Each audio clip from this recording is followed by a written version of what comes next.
Hola, buenas tardes. Vamos a iniciar la clase de hoy. Les pido disculpas, hay un error ahí, en realidad el inicio es a las 17:15. Ya lo voy a arreglar para la próxima vez. Así que ahora vamos a partir. Vamos a retomar de donde quedamos la semana anterior. La semana anterior habíamos terminado de ver el tema de la conducción en forma resumida, como es esta primera parte de la introducción, y habíamos comenzado a ver el tema de la convección. Dijimos que al final, si nos vamos al punto de interés, nosotros calculamos la transferencia de calor entre el fluido y el sólido, por lo tanto el punto de interés es la interfase, y en este caso vemos que este es el perfil de velocidades, recuerden. Vemos que la velocidad del fluido en la interfase es cero, esto es por continuidad de la mecánica de fluido, y por lo tanto el calor aquí en este punto se transfiere por conducción. Entonces eso es lo que justifica el hecho de que al final la conducción y la convección es lo mismo, simplemente se trata de procedimientos de cálculos distintos. Aquí se alcanza a visualizar el perfil de temperatura. Entonces lo que tenemos como cálculo de la convección es que el flujo de calor es igual entonces a la conductividad térmica por el gradiente de temperaturas en I igual a 0, que es donde lo queremos calcular en ese punto. Y el problema aquí es que no se conoce este gradiente de temperatura. El gradiente de temperatura no es tan fácil de determinar como en un sólido. Recuerdan que en el sólido lo homogéneo lo que vimos es que era un perfil, era una línea recta, y acá es mucho más complejo. Ya, si quisiéramos calcular ese, hay que resolver la ecuación en Navier-Stokes completa. Ustedes la vieron en mecánica de fluido, pero esas ecuaciones no tienen una solución analítica. Por lo tanto, no hay ninguna posibilidad de tener un resultado analítico, digamos, con el conocimiento que tenemos hoy día sobre esta variable. Por lo tanto, aquí en el sólido sí que se puede, pero aquí ya no. Entonces, desde este momento, como procedimiento de cálculo, nos separamos de la conducción, a pesar de que, insisto, el calor igual se transfiere por conducción, pero el procedimiento de cálculo es el que cambia porque no lo podemos hacer así tal cual.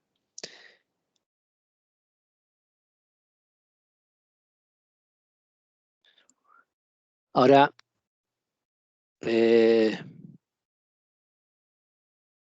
como les decía, para resolver esto, tengo que plantear las ecuaciones de Navier-Stokes y la energía y resolverlas en forma simultánea. Como eso no se puede,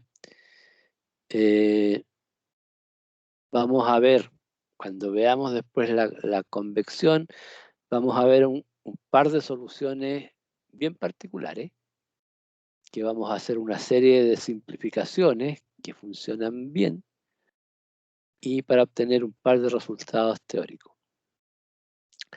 En los libros hay otras simplificaciones que también llegan a resultados teóricos, pero que no funcionan bien.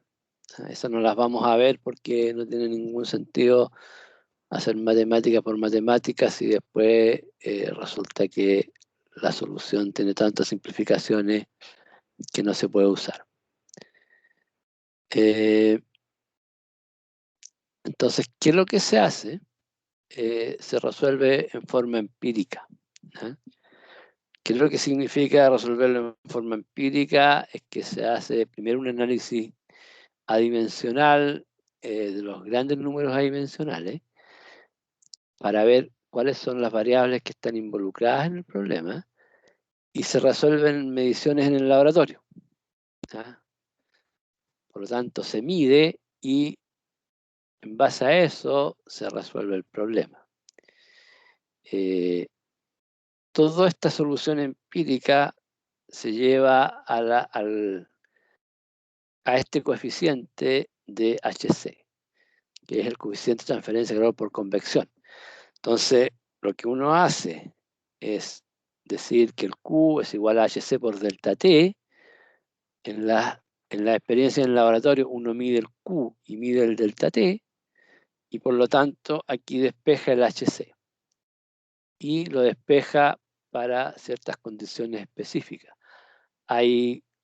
Después vamos a ver algunas correlaciones para calcular el HC en función de la geometría y un par de cosas más.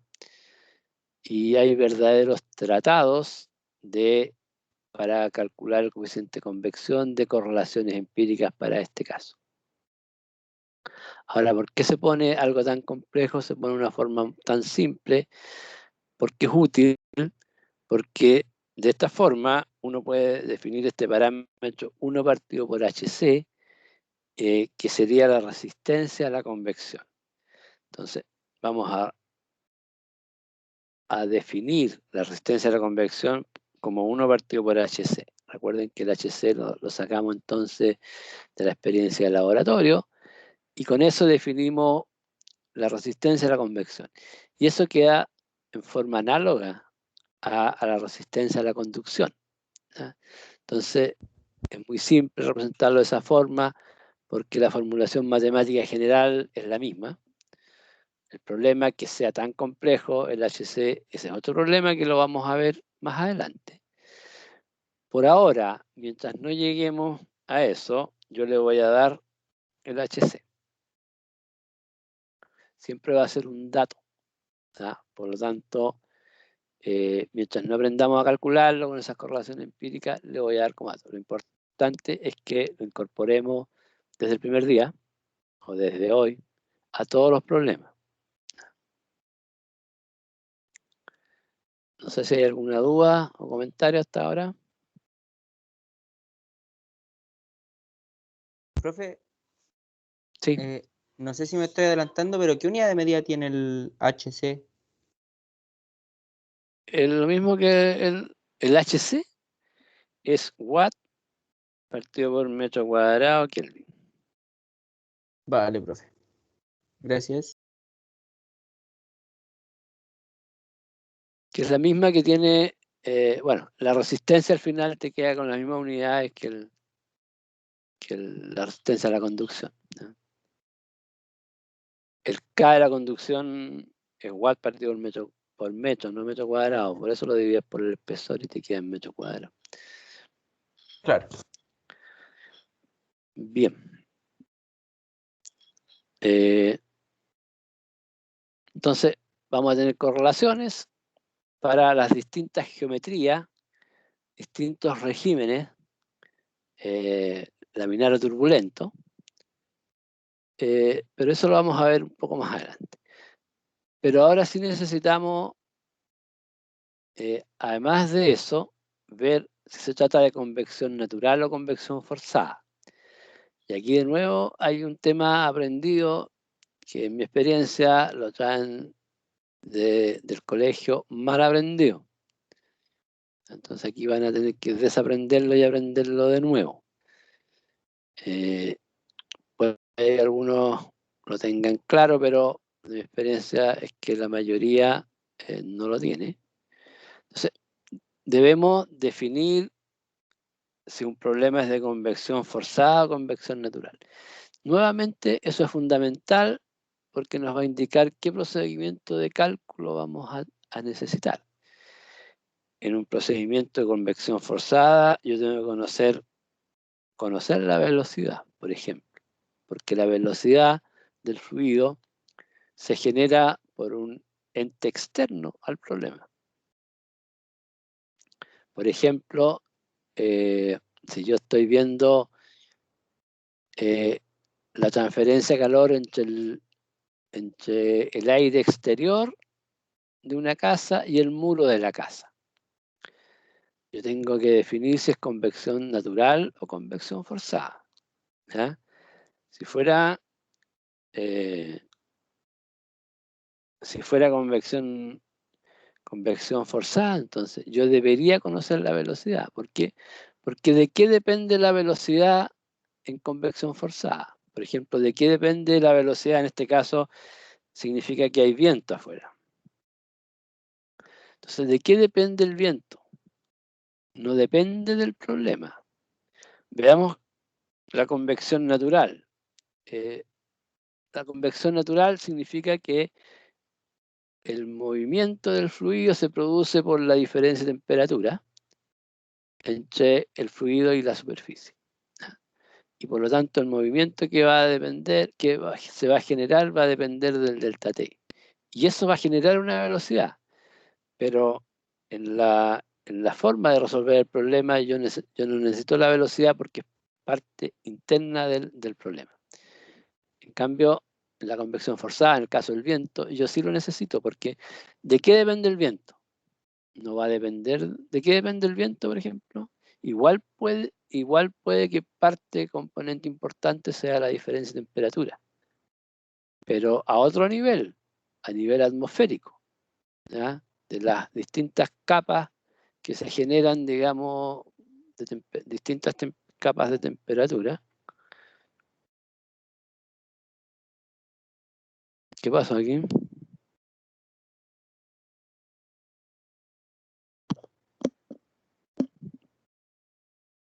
Algo pasó. Voy a compartir de nuevo.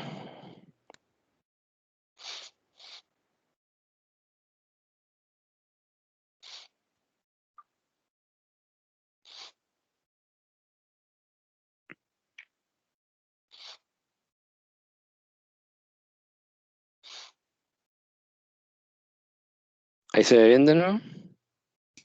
Sí, profe. Ya. Sí, profe. Entonces, el viento se debe a otras cosas, no depende de la diferencia de temperatura. Por lo tanto, para mí el viento es una convección forzada y como uno no va a ir a la atmósfera a buscar los resultados, parte, digamos, con la velocidad del viento. Entonces, es bien importante definir claramente qué es convección natural. La vamos a ver de nuevo más adelante, pero desde ya es bien importante. Entonces, la definición correcta de la convección natural está aquí. Es el movimiento de las partículas que se produce debido a la diferencia de temperatura entre la superficie en cuestión y el fluido cercano a la superficie. Esa es lo único que le llamamos convección natural. Todo el resto corresponde a convección forzada. ¿Ya? El viento igual se produce por la diferencia de temperaturas, pero en otro lado. Por lo tanto, es una convección forzada. Ahí hay un par de ejemplos. Si yo tengo una esfera en el aire en calma, el movimiento se va a producir alrededor de la esfera tal como aparece ahí, y por lo tanto es una convección natural. O sea, si a ese movimiento, si a esa misma esfera yo la pongo en el viento, el efecto principal va a ser como aparece aquí, con ese patrón de flujo, y en ese caso depende más que nada de la velocidad del viento, por lo tanto le vamos a llamar convección forzada. Y hay un punto intermedio que no está acá, es cuando los dos tienen un potencial similar, digamos, la velocidad que produce la convección natural es similar a la velocidad del viento. A eso se le llama la convección mixta, ¿ya? Que está compuesta por las dos. Yo les adelanto, no los quiero enredar con eso todavía, pero existe esa tercera posibilidad. En realidad, en rigor, todas son convecciones mixtas, ¿ya? Con prevalencia de uno u otro caso. Pero por ahora, en esta primera etapa, solamente vamos a distinguir entre esas dos cosas.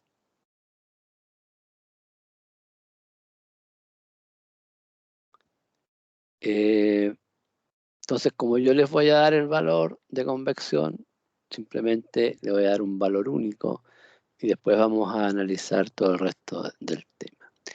Ahí hay algunos valores de coeficiente de convección libres, libres y forzadas, con y sin cambio de fase. Entonces, los valores más bajos del H, entre 2 y 25, son para convección natural de gases. Después viene, ahí se mezcla un poco la convección natural de líquidos, pero también la convección forzada de gases. Tienen un rango similar, dependiendo de las velocidades. La convección forzada de líquidos también tiene un rango mayor. Después vamos a ver que eso va a depender de si es régimen laminar o turbulento. También en régimen turbulento vamos a tener valores más altos. Y cuando hay cambio de fase, los valores de convección también aumentan. O sea, nuevamente tenemos si ustedes se acuerdan, la conductividad de los materiales en nuestro planeta, digamos, tenían una variación muy amplia. Acá de nuevo tenemos lo mismo con los coeficientes de convección. ¿Ya? Si dividen el valor mayor de la tabla por el menor, van a tener que uno es 50.000 veces mayor que el otro. ¿Ya? Por lo tanto, ese es el rango también de variaciones, para que lo tengamos en claro. Bueno, como dijimos, el tema lo vamos a dar como dato, el H. Entonces aquí hay un pequeño ejemplo, por ponerle valores, digamos, para ver de cuánto estamos hablando. Tenemos un flujo de aire, entonces, que circula sobre una placa plana. El coeficiente convectivo para este caso es 10 watts metro cuadrado, grados Celsius, o Kelvin debería. Eso está malo. El grado Celsius debería estar aquí abajo. La temperatura del fluido sin perturbación es 60 grados Celsius. O sea, acá tenemos 60 grados. Y la temperatura de la superficie es 20. Siempre el coeficiente convectivo se da entre el fluido no perturbado y la placa, y la superficie, porque acá entre el fluido sin perturbación a la superficie, al final dijimos que la temperatura de la superficie del fluido va a ser igual a la temperatura del sólido, ¿ya? Por continuidad. Pero la variación que tiene lo que esto se llama la capa límite, entonces en cada punto de la capa límite va a tener una temperatura distinta. Por lo tanto, para simplificar el cálculo de nuevo, lo que se hace es simplemente, se hace la experiencia y se considera como temperatura de referencia entonces la temperatura fuera de la perturbación, es decir, la que tenía el fluido o antes de enfrentar a la placa, o la que tiene el fluido muy lejos de la placa donde todavía no ha sido perturbado. Entonces, finalmente, el calor es muy simple. Lo que vimos antes era el coeficiente convectivo por la diferencia de temperatura, y eso me da 400 watts por metro cuadrado. O, si lo quieren calcular en función del R, que es 1 partido por H, pero al final va a quedar lo mismo, ¿ya? Cuando sumemos, por ejemplo, después vamos a sumar resistencias por convección y conducción. Ahí tiene mucho más sentido calcular con las resistencias en lugar de cómo está calculado acá en el ejemplo. Pero en este ejemplo da lo mismo y al final llego exactamente a la misma situación.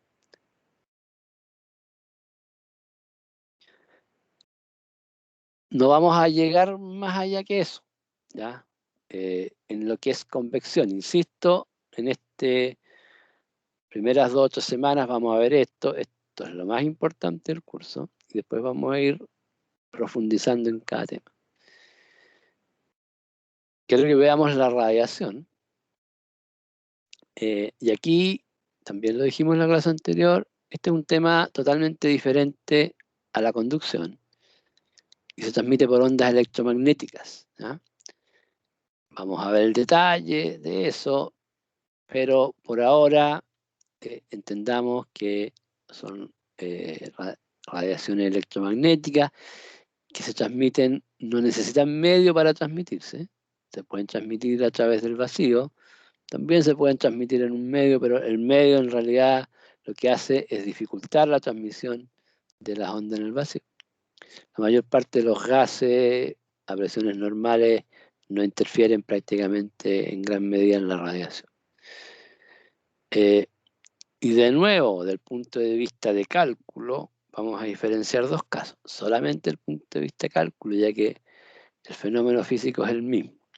Vamos a calcular, vamos a ver un cálculo distinto para la radiación solar y un cálculo distinto para la radiación infrarroja entre dos superficies, ¿ya? O la radiación, llamémosle normal, entre dos superficies.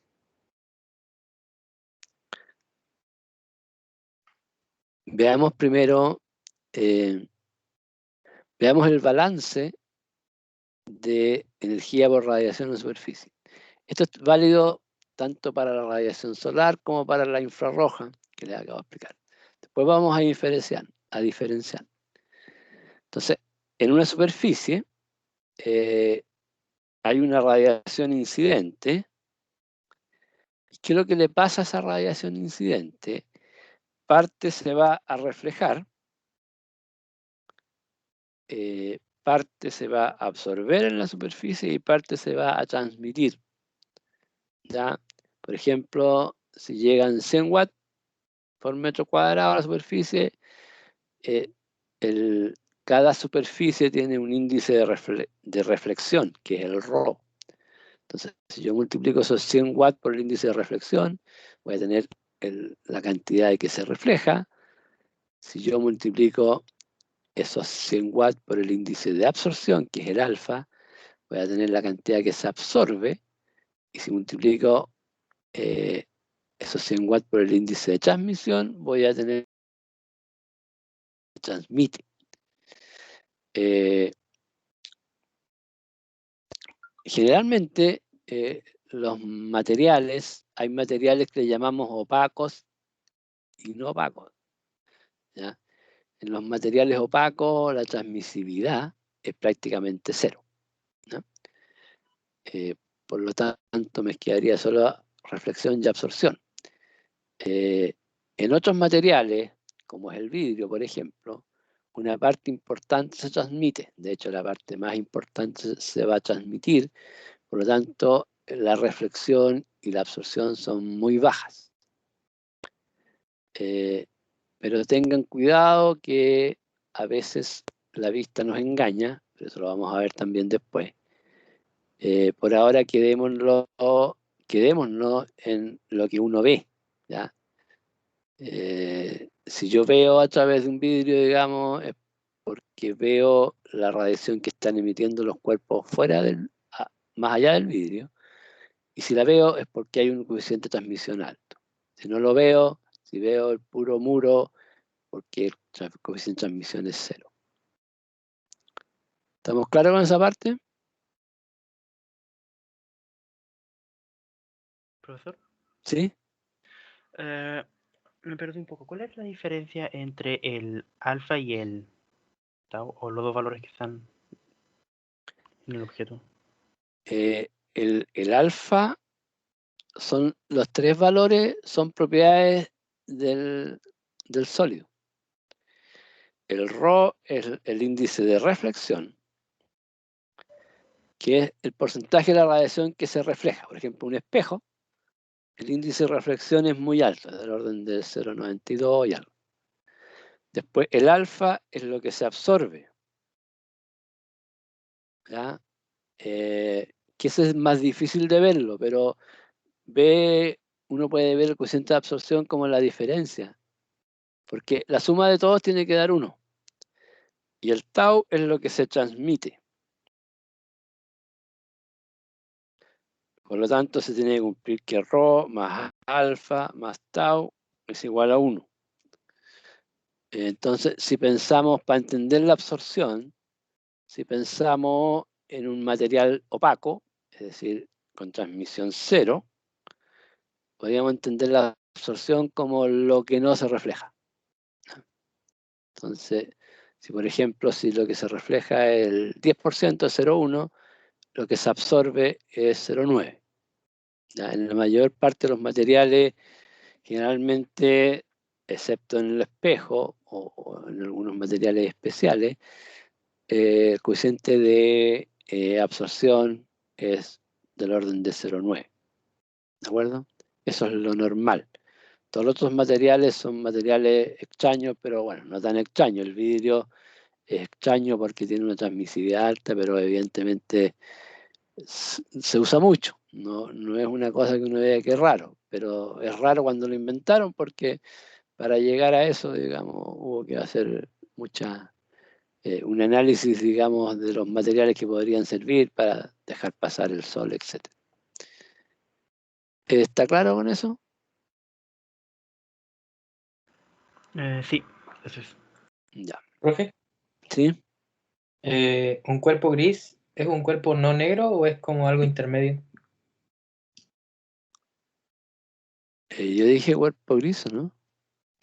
Ah, ahí Eh, está, más abajo. Eh, no. El cuerpo negro, vamos, ahí se está adelantando eso. Esta ecuación de acá es la energía que emite un cuerpo negro. El cuerpo negro no existe, es un concepto teórico. ¿Ya? En el fondo, tiene que ver con la emisividad y con el coeficiente con la emisividad principalmente, y es parecido al coeficiente de absorción también, pero no es lo mismo. Entonces, el cuerpo negro, la cantidad de energía que emite un cuerpo negro es esta constante de Stefan Boltzmann multiplicado por la temperatura a la cuarta. ¿Ya? Y aquí, entonces, como tenemos una temperatura a la cuarta, tenemos que usar Kelvin. ¿Ya? Esa temperatura va a estar siempre en Kelvin, matemáticamente, porque está a la cuarta. ¿Ya? Dijimos que Kelvin o Celsius eran iguales cuando yo usaba el delta T, pero aquí no estoy usando el delta T, o cuando uso el delta T a la cuarta tampoco me sirve. Por lo tanto, aquí tengo que usar Kelvin. Entonces, esa es la energía que emite un cuerpo negro. Nuevamente, esa constante Stefan Boltzmann es una constante universal. ¿Ya? Esa viene, no es empírica como la conductividad térmica, sino que es una constante universal y que tiene que ver con las constantes fundamentales, digamos, de los materiales y de la radiación. Después lo vamos a ver también un poco más en detalle. Pero ese es un valor único, siempre va a ser 5.67 por 10 elevado a menos 8. O sea, no depende del material, no depende de nada. Ese es un cuerpo negro. Como los cuerpos negros no existen, se define el cuerpo gris, que sí es un cuerpo real, donde se multiplica por una emisividad.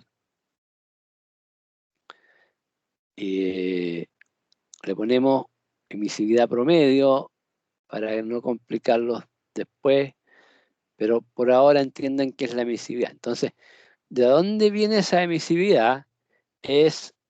Yo calculo, si tengo un cierto cuerpo, una cierta temperatura, calculo cuál es la energía que emite ese cuerpo.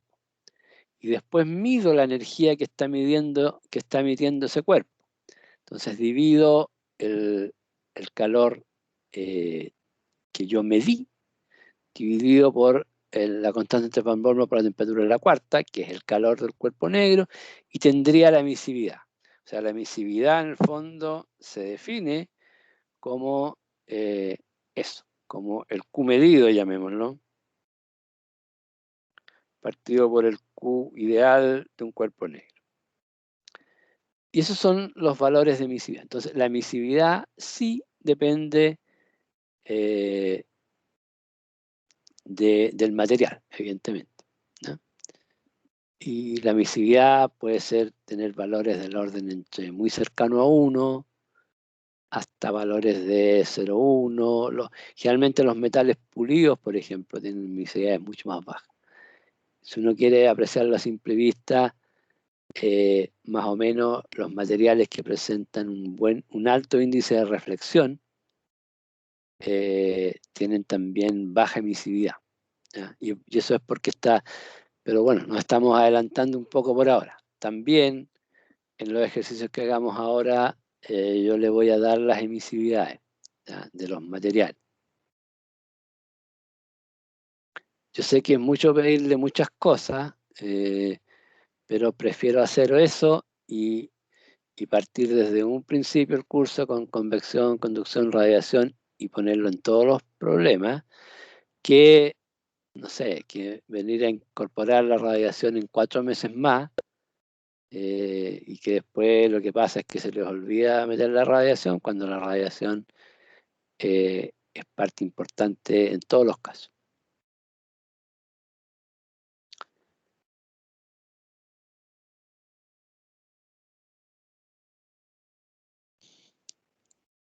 Entonces ahora hacemos la diferenciación entre los casos. Lo anterior era válido para las dos formas y bueno, ahora dijimos que íbamos a diferenciar dos casos desde el punto de vista de cálculo, la radiación solar y la radiación infrarroja. Para el caso de la radiación solar, en el curso lo que vamos a ver es también el I va a ser un dato. Esto va a ser en todo el curso. ¿Sí? El I va a ser un dato. Si quieren calcular el I, tienen que hacer el curso de energía solar, pero en el curso de transferencia de calor, I siempre va a ser un dato, que en el fondo es el valor de energía solar incidente en la superficie de la Tierra o sobre una superficie. Eso normalmente se mide, también es empírico, ¿ya? Y el valor de I, por ejemplo, solar en una superficie horizontal, en un cielo despejado, es del orden de 1000 watts partido por metro cuadrado. Eso es lo que se mide en un cielo despejado, en la superficie de la Tierra, a mediodía, por ejemplo. Se mide ese orden de magnitud de energía solar.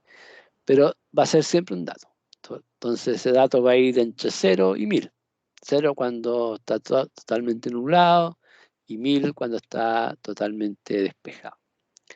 Ahora, dado ese dato, que es un dato conocido, bueno, tenemos que, para calcular lo que le pasa a la radiación solar, simplemente tenemos que conocer las propiedades de reflexión y transmisividad. Generalmente uno conoce la reflexión y la transmisividad, y el alfa lo saca por diferencia.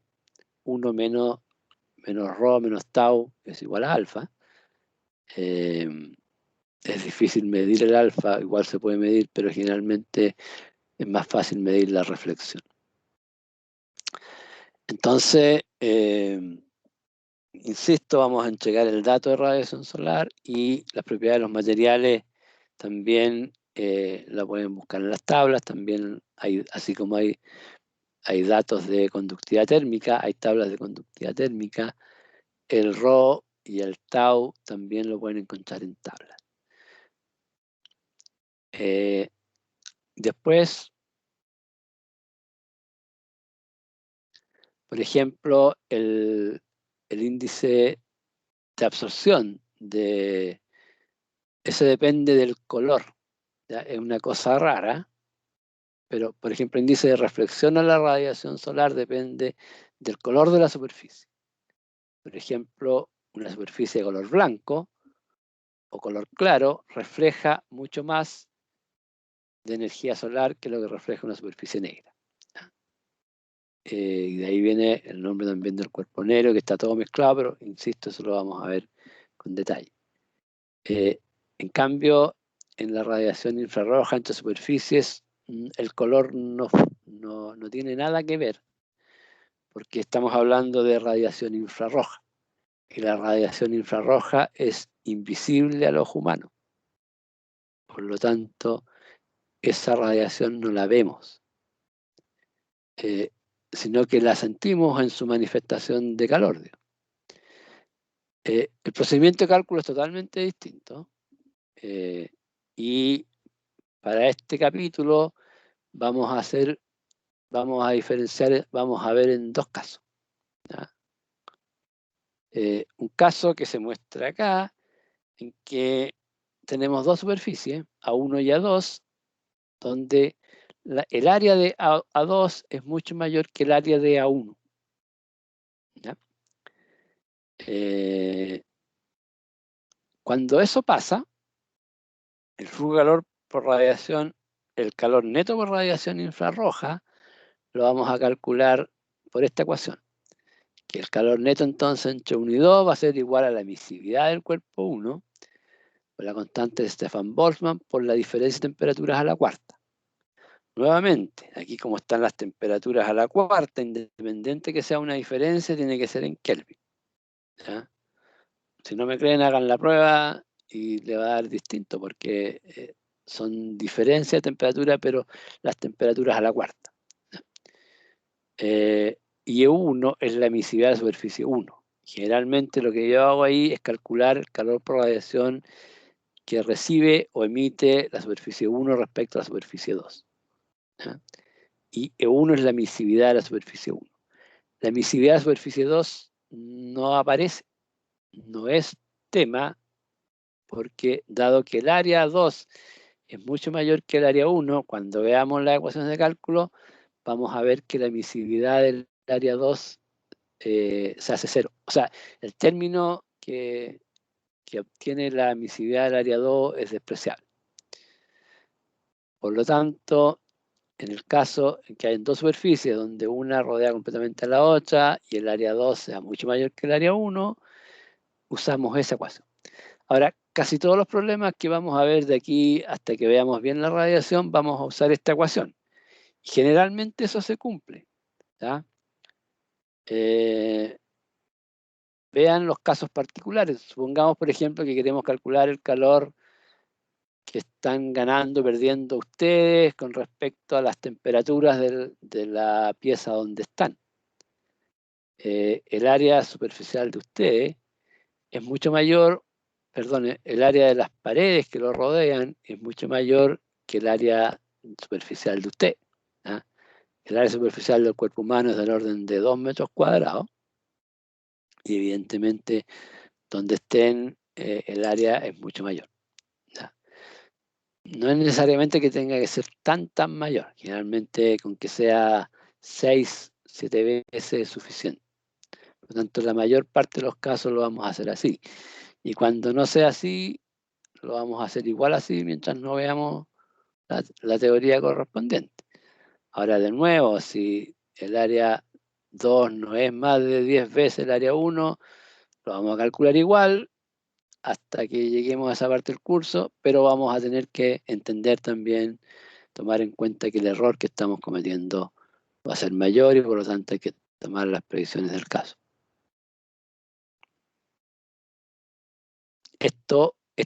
Estos temas así los vamos a resolver al final del curso o en una etapa intermedia.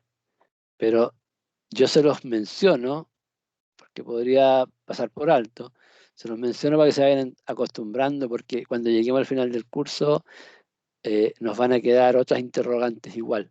¿Ya? Nos van a quedar otras interrogantes de que tenemos que resolver problemas donde la teoría no se aplica. ¿Ya? Y porque no hay otra teoría. Y por lo tanto tenemos que saber qué hacer en esos casos. ¿Ya? Y vamos a ejercitarnos también en eso. Cuando uno sabe que la teoría no aplica, pero que no tiene otra teoría tiene que aplicarla igual, depende del problema, es qué metodología uno usa. Ya lo más probable es que uno diga que se pone en la condición más desfavorable, ¿ya? Para que lo que yo estoy diseñando al final, lo que estamos haciendo aquí es ver la transferencia de calor para poder diseñar cosas. Ese es el objetivo principal.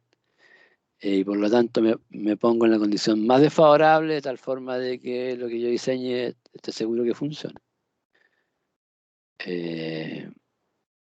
Y qué tan desfavorable, eso lo vamos a ver con los análisis de errores y esas cosas.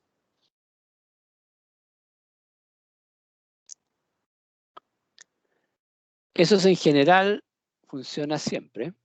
O sea, siempre que la única condición para esto es que el área 2 sea mucho mayor que el área 1. Pero además, para trabajar en forma más cómoda, digamos, queremos hacer otra simplificación, que es usar este concepto de HR. El HR, ¿por qué queremos forzar a este HR? Porque es equivalente al coeficiente convectivo de la convección, ¿ya?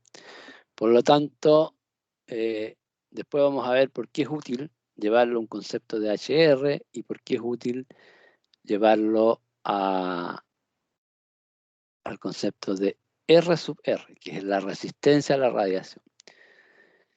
Para eso, tenemos que linearizar el problema, y entonces uno puede escribir esto en que el calor, ese calor por radiación con los delta T a la cuarta, es aproximadamente igual a lo que aparece acá en función de la temperatura media al cubo, pero nos queda el delta T elevado a 1. Y eso nos permite definir ese HR y después trabajar en forma más cómoda. No les voy a dar, esto es simple, ustedes pueden, o sea, la teoría de aquí, a mí no me gusta irme mucho en teoría, pero lo pueden comprobar fácilmente, pueden evaluar un lado de la ecuación y el otro y darse cuenta que, por ejemplo, cuando la diferencia de temperatura es del orden de 80 grados, o de 80 Kelvin, en este caso es lo mismo, el error por la linealización es del orden de 1%. O sea, lo que calculan aquí con lo que calculan acá va a tener 1% de diferencia. Y esto en transferencia de calor se van a dar cuenta que es un valor muy bajo. Por lo tanto,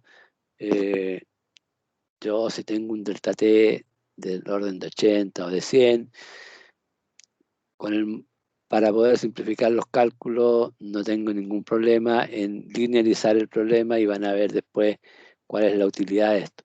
Si no me es útil, en algunos casos me es útil, en otros casos no. Si no me es útil, no tengo para qué hacerlo. A veces no hay que hacerlo, pero cuando vamos a ver más adelante que vamos a ir sumando cosas, es muy útil hacerlo y eso.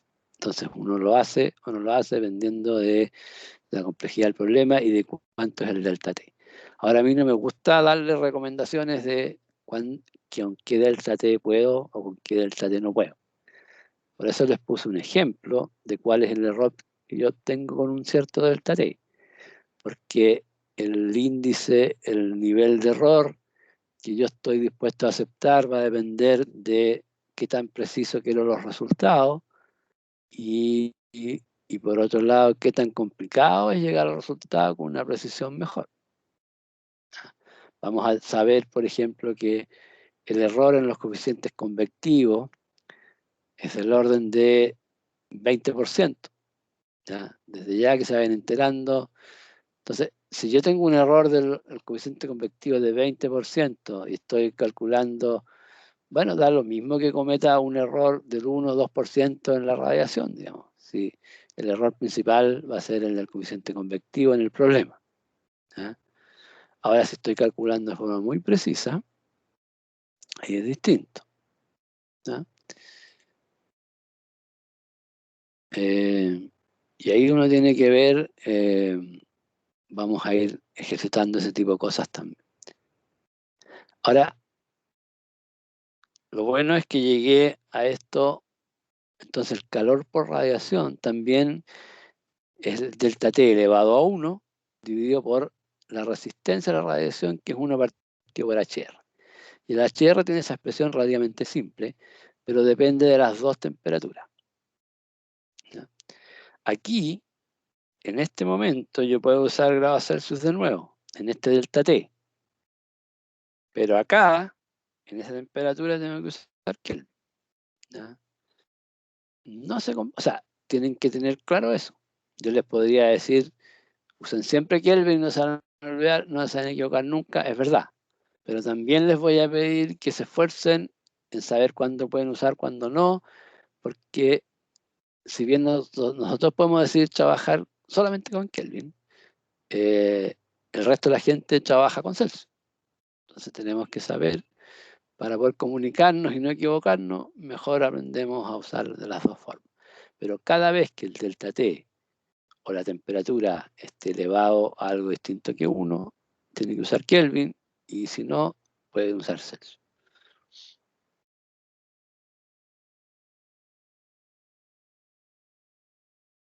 Entonces,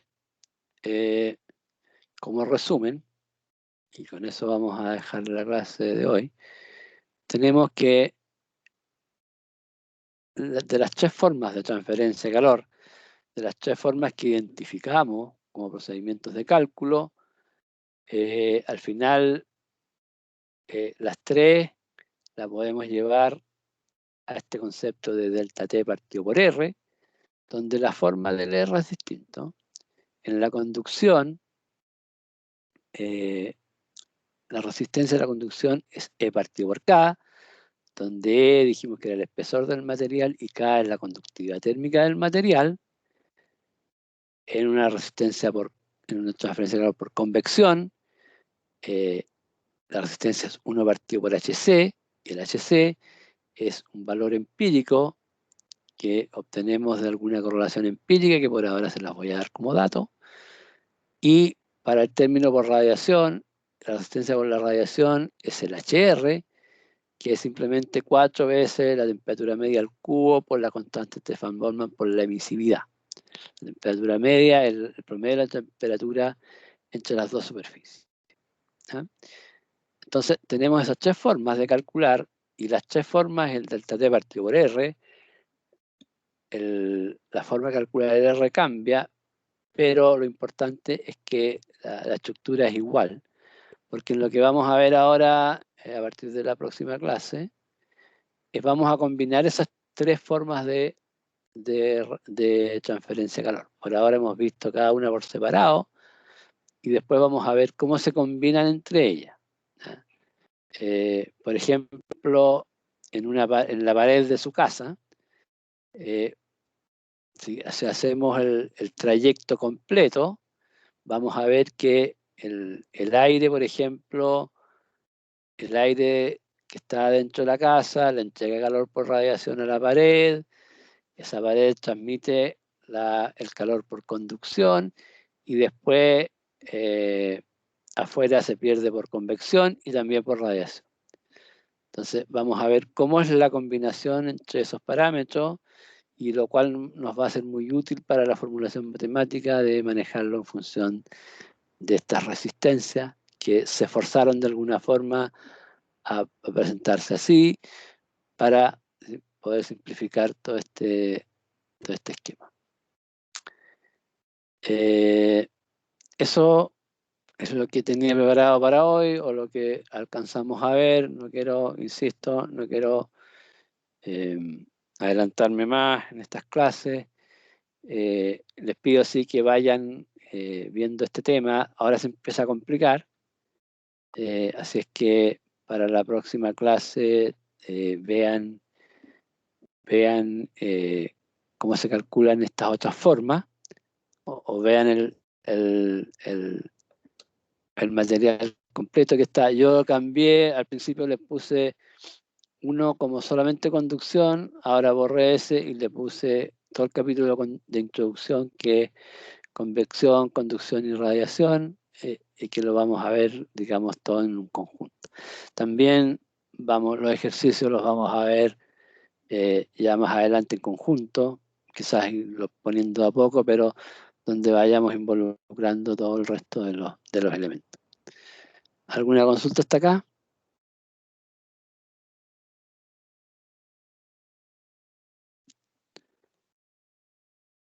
Bien, dejamos hasta acá entonces, y como les digo, les pido que... ¿Sí? ¿El test ya lo subió o lo va a subir durante el día? Este ya lo subí. Lo subí. ¿En Canva? Todo el material va en Canvas. Ah, ya. Entonces lo vi muy temprano. Ya, muchas gracias. No, no, yo lo subí ayer, creo. Ah, ya, entonces. Es que se parece el nombre, pero tal vez el mismo que tuviste, pero ahora está este completo. Ya, comprendo. Ya, muchas gracias. ¿Listo? Bien, entonces les pido que estudien el tema. Hay hartos ejercicios también, pero como para ir avanzando más rápido. Tampoco hemos ido avanzando muy lento, o sea, muy rápido, pero podemos ir avanzando más rápido si nos dedicamos más bien a responder las preguntas. Pero este es un tema bien delicado o sea, bien complejo que nos vamos a dar el tiempo, ¿no? Vamos a dar el tiempo para poder aprenderlo bien. Todo el tiempo que le dediquemos a esto va a ser tiempo bien invertido para este efecto. Bien, nos vemos entonces en la próxima clase. Chao, profe.